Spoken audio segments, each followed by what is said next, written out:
Oke, assalamualaikum warahmatullahi wabarakatuh. Selamat datang lagi di channel 1.0 ya. Sekarang kita ada di Stalker Coffee di Beruntung Jaya. Nah, sekarang kita kedatangan tamu. Ini orangnya sangat luar biasa. Kalau bukan Pian pasti kenal sama Sidin. Bang Seidan Fahmi. Ya, apa kabar Bang? Alhamdulillah. Alhamdulillah Bang ya. Sudah divaksin Bang? Alhamdulillah barusan divaksin karena kemarin sempat COVID. Sempat COVID Bang ya? Ya. Nah, ya. Jadi sempat positif sebelum Ramadan. Oke. Nah, setelah 3 bulan baru bisa divaksin. Oh ya alhamdulillah. 2 hari yang lalu. 2 hari yang lalu ya Bang. Kalau belum baru hari ini tadi. Berarti kita aman ya Bang ya? Ya. Aman ya? Alhamdulillah aman. Kita bisa lepas masker. Boleh, siap. Kita sudah aman ya. Oke, kita akan ngobrol-ngobrol nih Bang tentang nah, Sidin ini adalah salah satu orang yang sangat luar biasa untuk teman-teman muda. Sekarang Sidin menjabat sebagai anggota DPRD Kabupaten Banjar. Iya. Kabupaten Banjar di Komisi 2 ya Bang ya? Ya betul. Nah, kita tanya-tanya nih. Komisi 2 itu kerjanya apa sih Bang? Jadi begini ya. Oke. Sebelum saya menceritakan atau menjelaskan tentang kewenangan Komisi 2, saya ini anggota DPRD sejak tahun 2014. 2014. Ya, 2014. Ini periode yang kedua. Ya, Oh, 2 periode sudah Bang. 2 periode. Jadi Siap. periode yang pertama di tahun 2014 pada pemilu yang lalu, kemudian di 2019 alhamdulillah terpilih lagi. Cuman bedanya dulu saya wakil ketua DPRD. Ya, koordinator Komisi 1. Nah, sekarang diberi tugas di Komisi 2. Nah, fungsi Komisi 2 itu yakni adalah di bidang ekonomi. Ya. Jadi mitra kerja kami itu adalah dinas-dinas yang dinas-dinas teknis yang berkaitan dengan ekonomi. Misal Dinas Pertanian, Dinas Perikanan, Dinas Koperasi, kemudian Dinas Perindustrian. Siap. Dinas Pendapatan juga. Ini juga mitra kerja kita yang pokoknya berkaitan dengan ekonomi, termasuk di dalamnya badan usaha milik daerah atau perusahaan daerah ya, seperti PDAM kalau di Kabupaten Banjar itu. Kemudian ada Baramarta, ada Banjar Intan Mandiri, ada BPR juga, kemudian ada perusahaan daerah PD Pasar. Oh, banyak banget Bang. Ya, banyak mitra kerjanya gitu. Iya, berarti banyak banget yang pengen kerjakan ini Bang. Sibuk banget berarti nih? Ya lumayan lah, karena bagaimanapun komisi kami ini punya tanggung jawab yang besar untuk meningkatkan pendapatan daerah. Nah, kan yang penting itu kan kita mencari pendapatannya biar kemudian belanjanya juga bisa. Kalau tidak ada pendapatan bagaimana bisa belanja? Kan gitu. Gak ada income-nya Bang. Gak ada income-nya, gak bisa.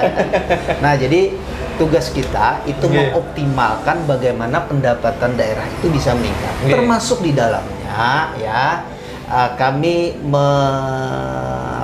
membuat kebijakan yang itu bisa memberikan stimulus peningkatan ekonomi bagi warga di Kabupaten Banjar. Program-program daerah itu kita susun sedemikian rupa yang bermuara pada kesejahteraan masyarakat di Kabupaten Banjar. Bicara tentang kesejahteraan nih Bang, kira-kira nih di Kabupaten Banjar nih dengan maaf ya, untuk khususnya mungkin kalau di daerah Banjar pasti daerah yang agraris ya Bang ya. Pasti ada padi itu udah pasti terkenal Bang. Ya, Salah satunya padi beras gambut. Ya. Nah, beras gambut ini kan terkenal benar. Tetapi melihat dari beberapa lokasi ini sudah jadi perumahan Bang. Iya. Nah, itu gimana? Ya.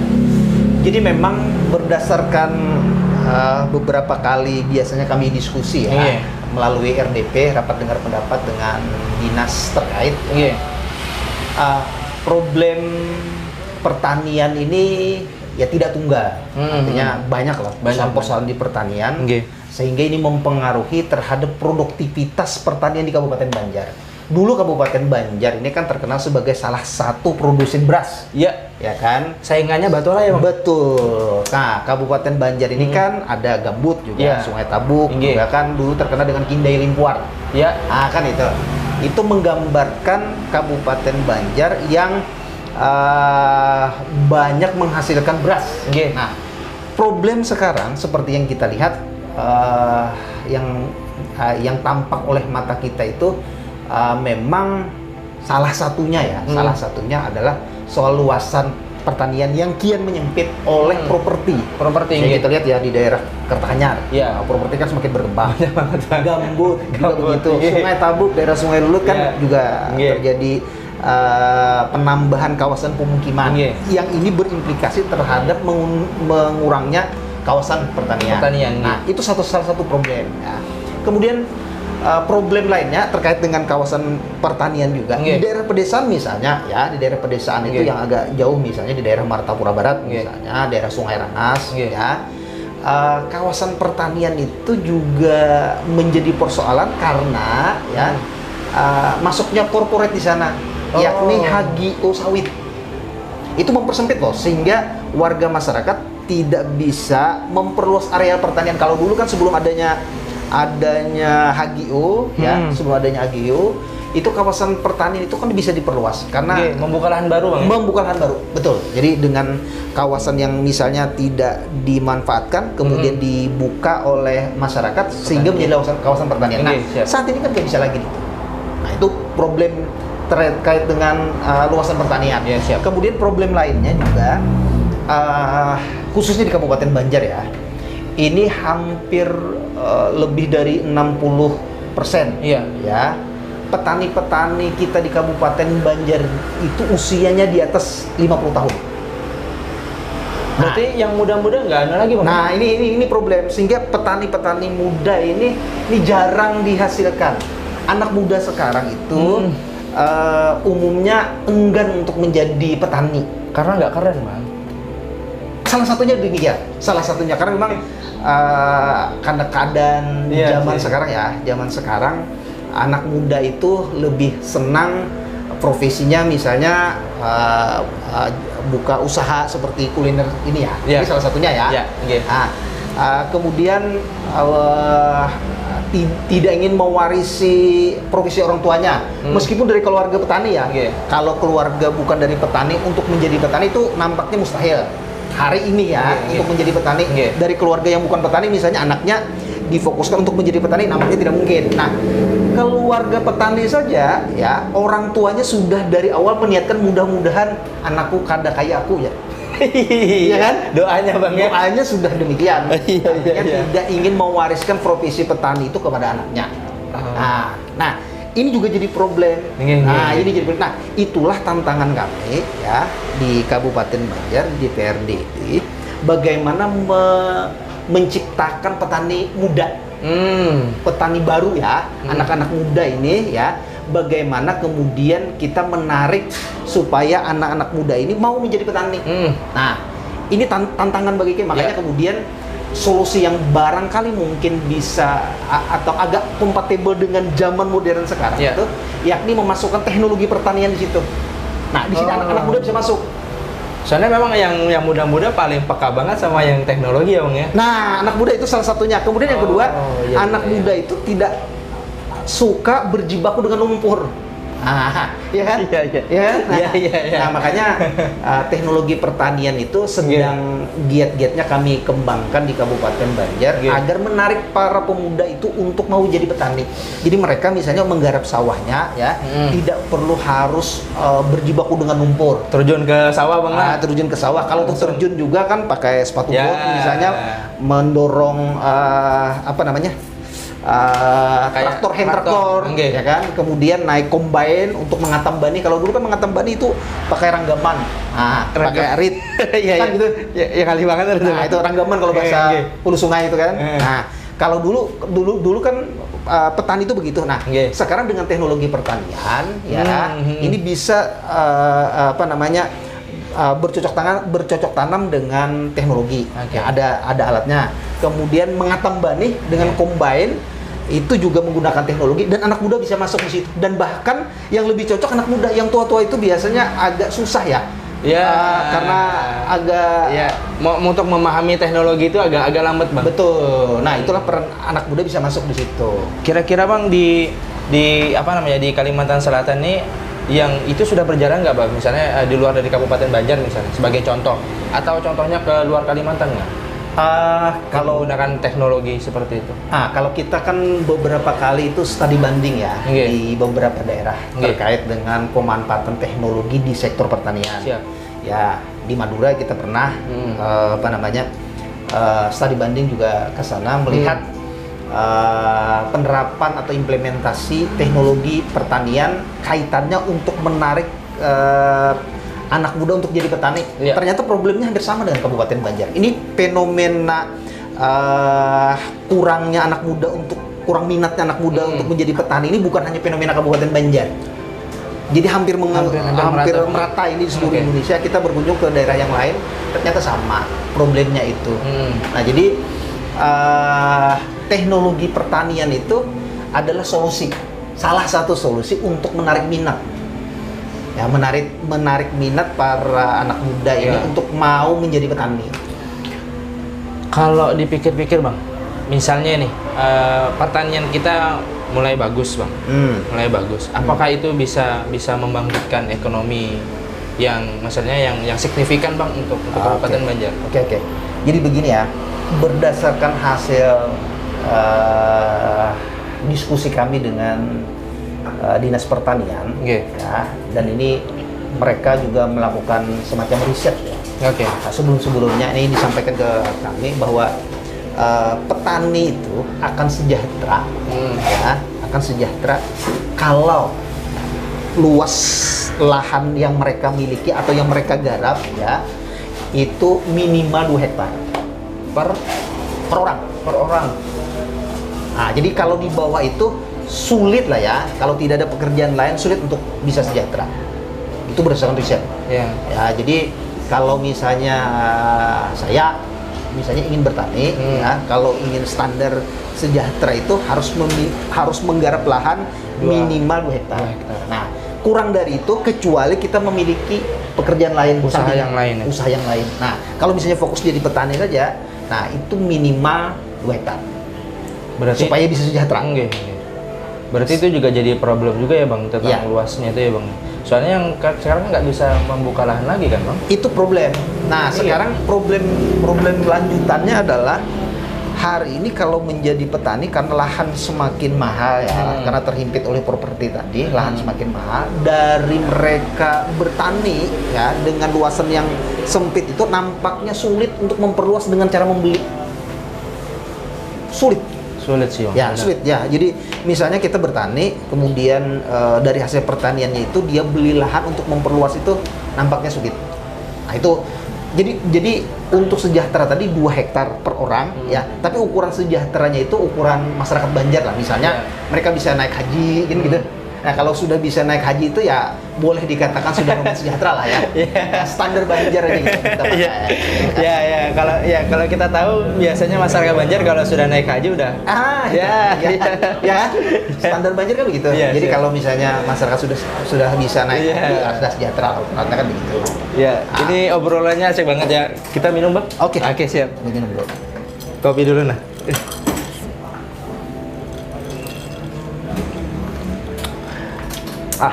Enak ini. Enak banget. Stalker Coffee. Oke bang, kita ini kita alihkan dulu pembicaraan kita bang. Masalah kerjaan piang yang di komisi.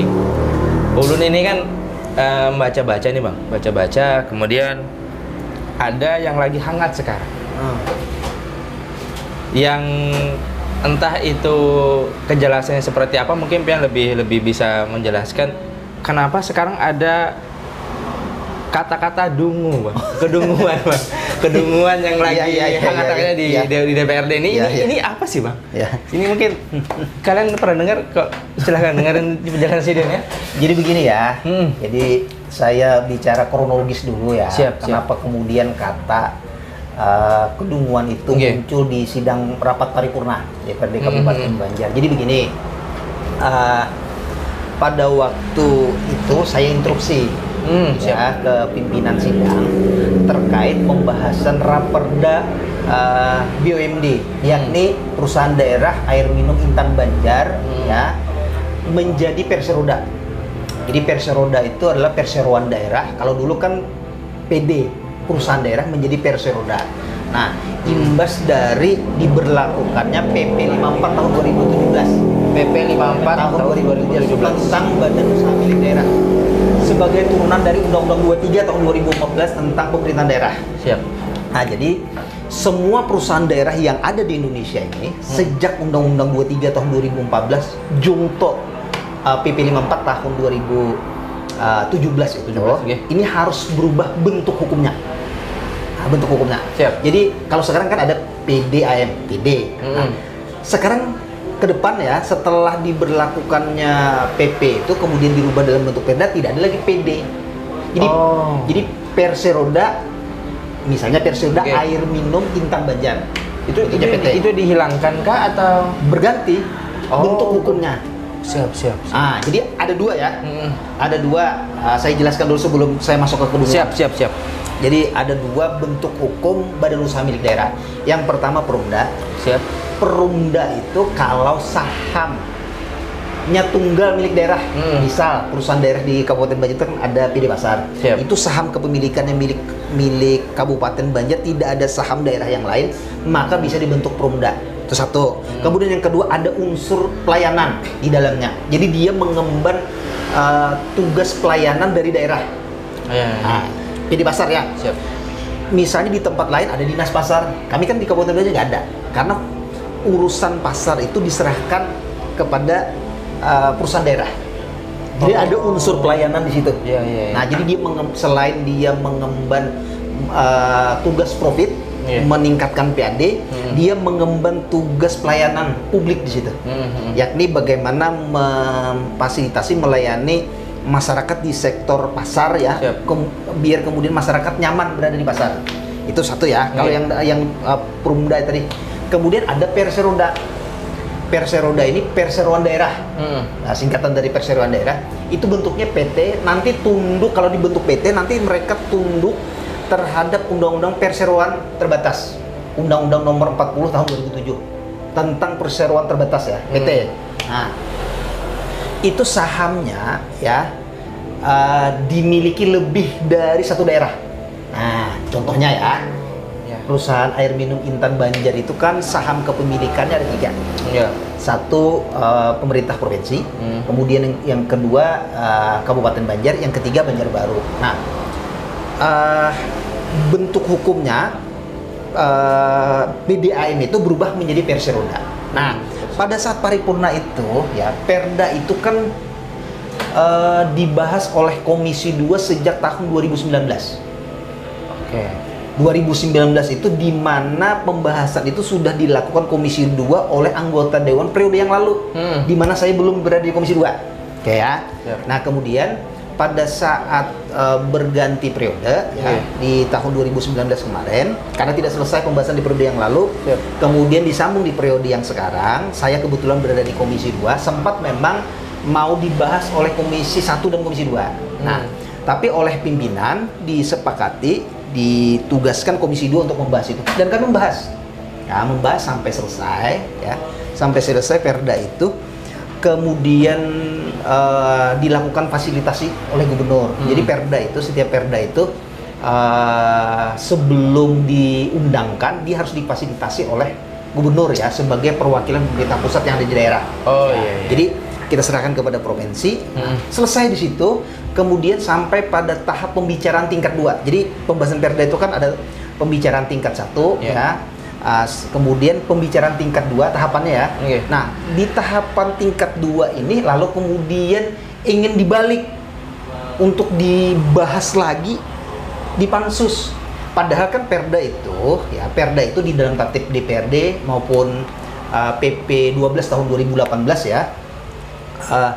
Itu pembahasan Perda itu bisa lewat komisi, bisa lewat gabungan komisi, bisa lewat pansus, ketiga, ya kan? Nah, kebetulan Perda itu kan sudah dibahas oleh komisi. Nah, selesai, kok balik lagi Oh, dibahas ulang lagi. Dibalik lagi, mau dibahas lagi oleh pansus. Oh. Nah, saya dalam kesempatan pada saat paripurna itu mengingatkan, oh, ini Perda ini kan sudah masuk tahapan pembicaraan tingkat 2. Kok mau balik ke tingkat 1 lagi? Pembicaraan tingkat 1 lagi. Nah, di situ saya mengingatkan kepada kawan-kawan di DPRD Kabupaten Banjar sebelum mengambil keputusan untuk membahas ke pansus, saya mengingatkan ya, jangan sampai kita mengambil keputusan itu mencerminkan kedunguan di ruang publik, kan gitu munculnya itu loh. Nah, jadi berupa ajakan kepada teman-teman untuk berpikir ulang, karena Perda ini sudah dibahas oleh Komisi 2, diserahkan kepada gubernur untuk difasilitasi. Takutnya ketika kemudian dibahas lagi oleh pansus, provinsi tidak mau memfasilitasi, gimana? Kan memalukan. Itu loh esensi dari jangan sampai menampilkan kedunguan di ruang publik, itu esensinya. Jadi semacam warning lah sebagai anggota yang merasa memiliki institusi DPR. Nah gitu. Nah. Tapi gara-gara itu kemudian ada kelompok ya, Bang? Ya. Jadi kelompok jadi di apa namanya, ada yang memang mengkritik ya, kenapa kok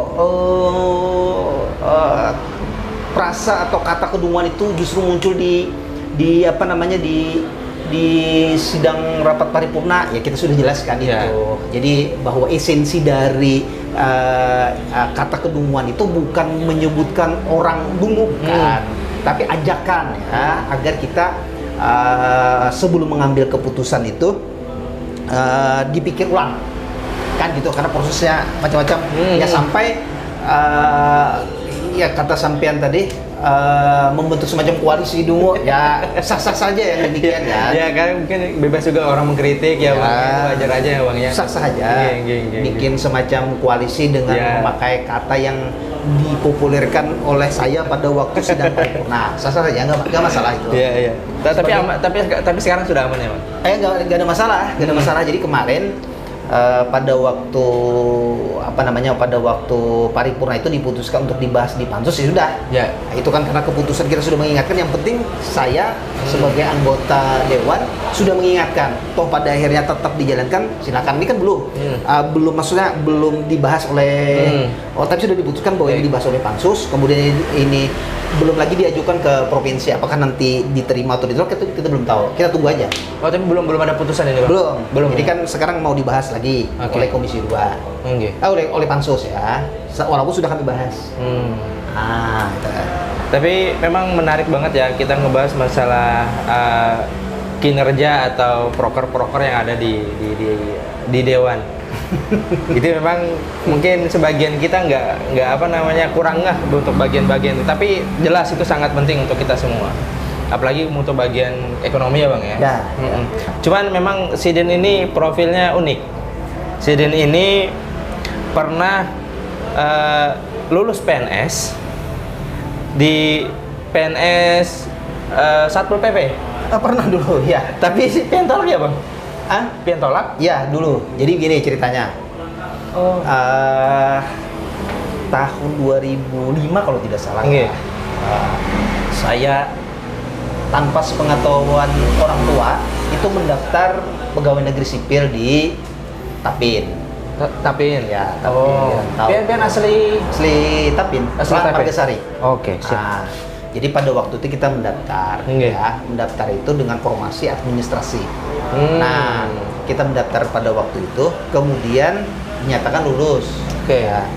Pada waktu menerima SK CPNS-nya, ya, SK CPNS, ternyata formasi saya diletakkan di Satpol PP karena formasi Satpol PP di awal yang lainnya itu ternyata tidak lulus. Setelah saya cek ya, yang lain tidak ada yang memenuhi nilai, ya. Lalu kemudian saya di drop ke sana, gitu. Yang tapi pas pengen daftar sebenarnya bukan di Satpol PP, bukan di Satpol PP. Nah itu yang membuat kemudian pada waktu itu ya, pada waktu itu kan memang masih suasana aura, bukan aura ya, spirit semangatnya itu kan semangat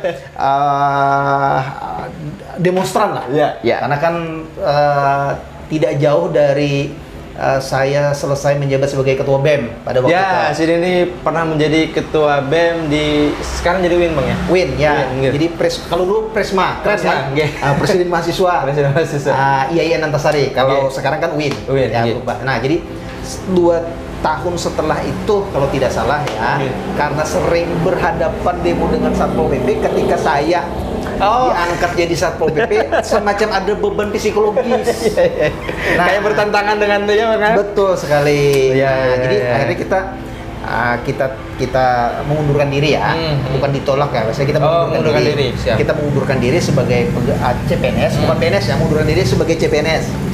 Jadi belum PNS kan, setelah lulus itu CPNS dulu. Oke. Nah, mengundurkan diri, kemudian 1 tahun berikutnya kita mendaftar lagi pegawai negeri sipil di pengadilan, di Mahkamah Agung.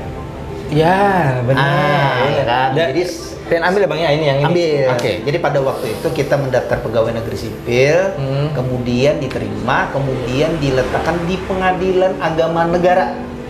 Di Gatot bukan Bang? Bukan, awalnya di negara. Jadi gini, Oh.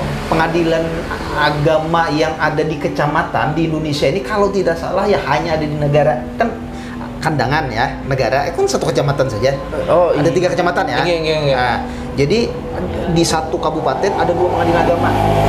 Ya kan? Siap. Itu tidak dihapus karena ada historis. Itu pengadilan agama dibentuk oleh zaman Belanda dulu. Nah, jadi Siap. jadi pada waktu itu diletakkan di negara. Negara orang menyambat ya. Oke. Orang bilang itu negara. Kemudian 7 bulan di situ Oke. ya, ditarik ke Pengadilan Tinggi Agama di Gatot. Oh, baru di Gatot. Baru di Gatot. Nah, sejak tahun 2007 kalau tidak salah ya. Sampai Sampai 2013. Jadi kurang lebih 7 tahun. lumayan sih ya. Nah, kurang lebih 7 tahun menjadi pegawai negeri sipil sampai pada akhirnya menjelang proses pencalekan. Nah, ini menarik ini. Jadi keluar, jadi berhenti dengan hormat sebagai pegawai negeri sipil. Nah, ini mungkin kalian ini kan sebentar lagi di bulan Juli ini kita kan daftar PNS nih. Nah, ya. Sorry Bang. Daftar PNS sulit banget, Bang.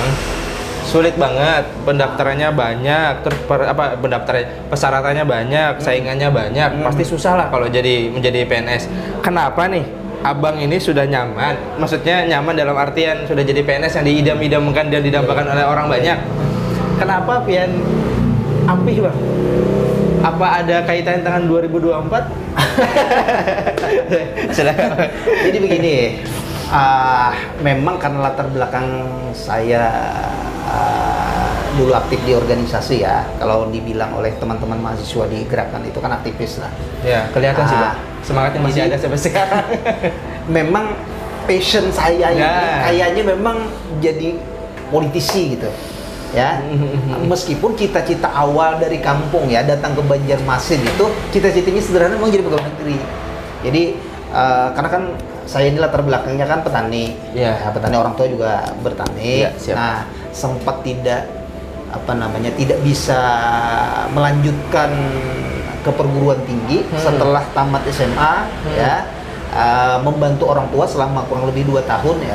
2 tahun membantu orang tua bertani. Nah, baru kemudian setelah hasil padi lumayan ya karena dibantu tambah ada tenaga kerja dari anaknya kan, Iya. ada hasil yang lumayan membuat kemudian ada sedikit kemampuan lah untuk menguliahkan saya. Siap, Nah, ya kan? Jadi kuliahlah saya di Banjarmasin. Nah, memang cita-citanya sederhana. Ingin jadi Setelah PNS. tamat kuliah nanti bagaimana bisa jadi pegawai negeri sipil.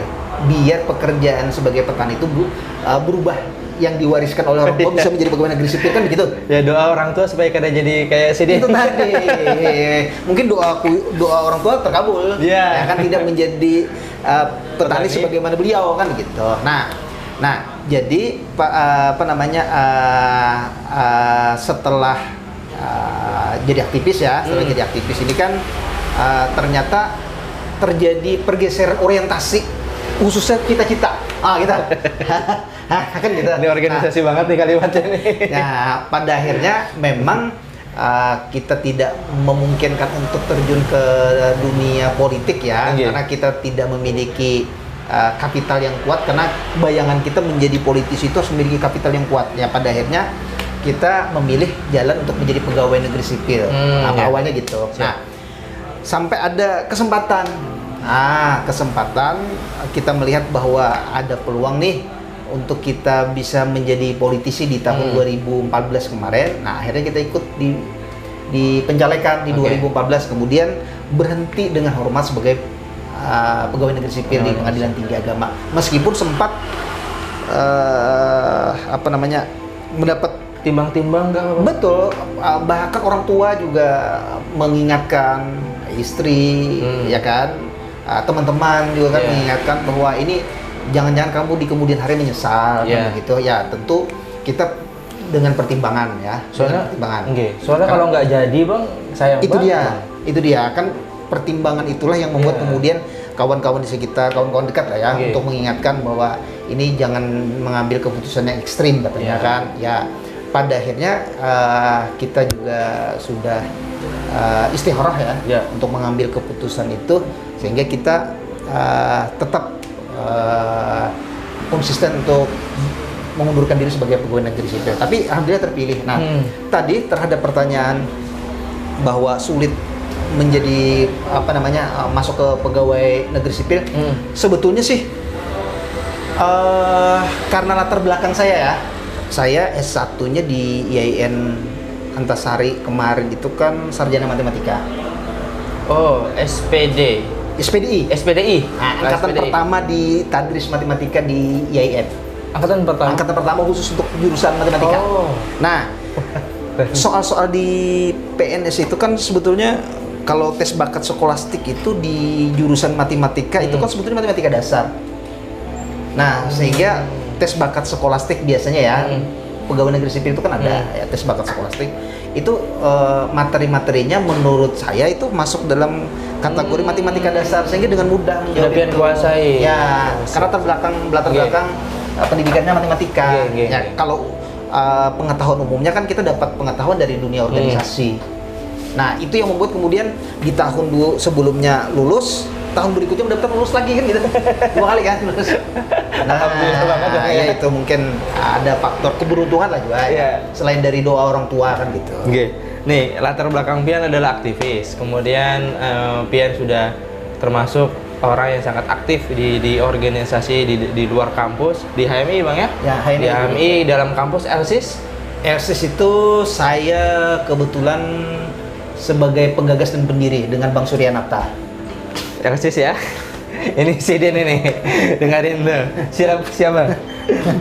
Jadi memang organisasi yang pernah saya geluti itu selain dulu ya pada waktu mahasiswa itu sempat menjadi ketua himpunan mahasiswa jurusan di Tadris Matematika. Ya, kemudian aktif di BEM Fakultas Tarbiyah. Pada waktu itu Wapres.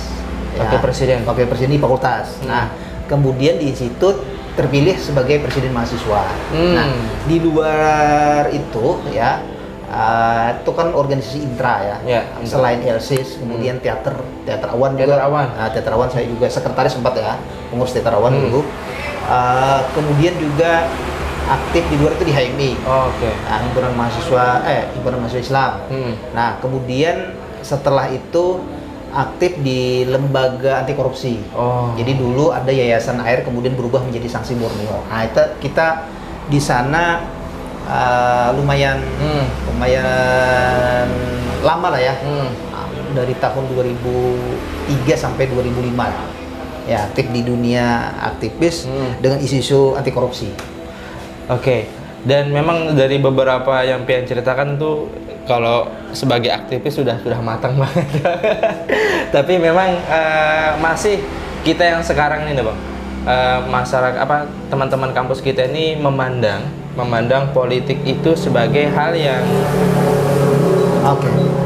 ada kepentingan, kalau tidak ada kepentingan tidak jalan.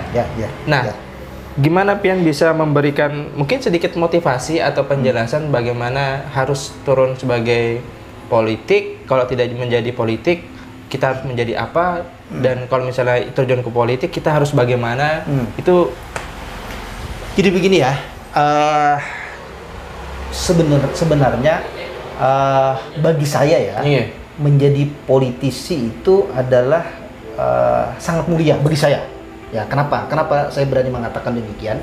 Ya karena di situ fungsi kita diuji, tugas kita diuji. Apakah misalnya mendedikasikan diri untuk memperjuangkan kepentingan rakyat, atau sekedar cari popularitas, atau sekedar mencari apa ya, Kesenangan pribadi. kesenangan atau kepentingan ekonomis misalnya, kan tergantung di kitanya. Oke. Ya, nah di situ kemudian politisi itu diuji. Ya, kalau memang misalnya hanya sekedar mencari kepentingan yang sifatnya ekonomis misalnya, ya, itu barangkali komitmennya untuk kepentingan masyarakat sedikit terabaikan. Oh. Nah, pengalaman saya di 2 periode ini barangkali mungkin tidak sama dengan anggota DPRD yang lain, ya, karena kos yang saya keluarkan ketika menjadi calon itu tidak sebesar kebanyakan anggota DPRD yang lain. Oh. Jadi saya komparasikan dengan teman-teman yang lain, misalnya teman-teman yang lain itu Hitungan rata-rata Bang ya di bawah ya? di bawah. Jadi Oh. pada saat periode pertama saja misalnya, itu kalau dihitung kita habis mengeluarkan biaya itu sekitar 75 juta. Dibandingkan dengan anggota yang lain yang biasanya hampir di atas 500 miliaran, bahkan ada yang 1,8 miliar untuk menjadi anggota DPRD di tingkat kabupaten. Kan itu kalau saya jelas tidak mampu, karena bukan dari keluarga yang berada, sehingga dengan komitmen kita untuk menjaga kepentingan masyarakat, ya, memperjuangkan kepentingan masyarakat, maka kemudian masyarakat percaya. Nah, buktinya di periode yang kedua, Biar kan terpilih ya? Pilih lagi kan, Ya. pos yang dikeluarkan itu dengan biaya saksi dan lain sebagainya itu kita 150 juta. Hitungan teman-teman itu sangat tidak rasional bagi yang incumbent untuk maju lagi dengan pos yang sekecil itu, untuk bisa terpilih lagi itu sangat sulit gitu loh.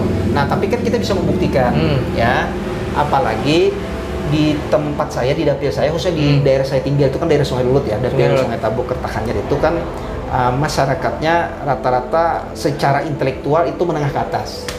Nah, sehingga mereka memilih itu berdasarkan rasionalitas. Oh. Nah, itu keuntungan saya. Jadi masyarakat pemilih saya itu adalah masyarakat yang punya basis intelektual. Karena kan daerah Sungai Lulut itu kan komplek-komplek, ya, limpahan penduduk Banjarmasin, ya, keluarga-keluarga muda, ya, misalnya mereka mengambil perumahan di sekitar Sungai Lulut. Nah, mereka itu kan kalau di komplek-komplek itu rata-rata punya kematangan intelektual. Jadi mereka memilih itu tidak didasarkan kepentingan sesaat. Jadi mereka misalnya berdasarkan rasional melihat dari komitmen si calon, kemudian kapasitas juga, ya, bukan isi tas yang mereka lihat. Ya kan? Nah, itu yang membuat kemudian kita dipercaya lagi untuk dipilih pada periode berikutnya. Nah, komitmen saya terhadap warga khususnya di daerah Sungai Lulut itu tentu kan memperjuangkan aspirasi mereka. Ya, di antara aspirasi itu adalah misalnya pembangunan seperti kayak jembatan, walaupun itu bukan kewenangan DPRD loh. Seperti jembatan daerah Sungai Lulut itu kan yang di pasar itu misalnya. Itu kan bukan kewenangan saya, tapi bagaimana itu bisa terwujud karena masyarakat tahunya bagaimana ini bisa tidak macet lagi kan gitu. Nah, akhirnya kita memutar otak pada saat misalnya Musrembang Kabupaten, di saat Bapeda Provinsi hadir, kita sampaikan sebagai anggota DPR kan kita bisa menyampaikan bahwa ini kewenangan provinsi, kami minta daerah khusus daerah Sungai Lulut biar kemudian dibangunkan jembatan yang kemudian mengurai kemacetan. Ya, nah itu salah satunya ya. Nah, akhirnya kan pemerintah provinsi, ya, karena beberapa kali kita sampaikan itu merespon dan alhamdulillah itu sudah dibangun. Nah, itu hal-hal yang belum lagi hal yang lainnya, misalnya seperti perbaikan jalan di komplek-komplek di daerah Sungai Lulut. Nah, khususnya daerah basis pemilih saya. Nah, jadi beberapa komplek yang itu komitmen membantu saya pada waktu proses pemilihan kemarin. Ya, kita mau tidak mau harus memperjuangkan sedemikian rupa biar kemudian keinginan masyarakat itu bisa terrealisasi. Nah, itu modal saya. Kalau kita modal uang, mana sih? Saya kan bukan latar belakang pengusaha, orang tua juga bukan orang yang berduit kan gitu. Kemudian yang membackup saya dari keluarga misalnya yang berduit juga nggak ada gitu. Jadi apa yang bisa kita andalkan gitu loh ya, selain kita kemudian berjuang untuk kepentingan masyarakat, ya apalagi kan gitu. Karena kita tidak memiliki apa-apa. Nah tapi alhamdulillah ya masyarakat pemilih saya khususnya daerah dapil saya Sungai Lut dan Sungai Tabuk itu masih mempercayakan. Alhamdulillah Masih mempercayakan.